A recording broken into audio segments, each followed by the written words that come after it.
सुनो, तुम परेशान क्यों होते हो? जाओ, तुम अल्लाह से दुआ करते हो।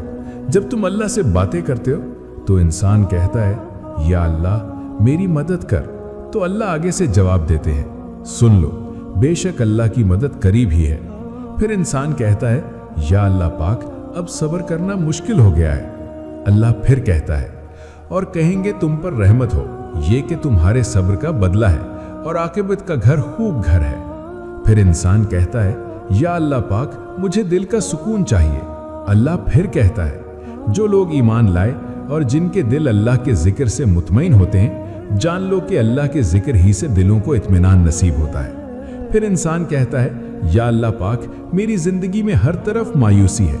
अल्लाह फिर कहता है, अल्लाह मुसलमानों का वाली है, उन्हें अंधेरों से नूर की तरफ निकालता है। फिर इंसान कहता है, या अल्लाह पाक, ये दुनिया भरोसा करने के लायक नहीं।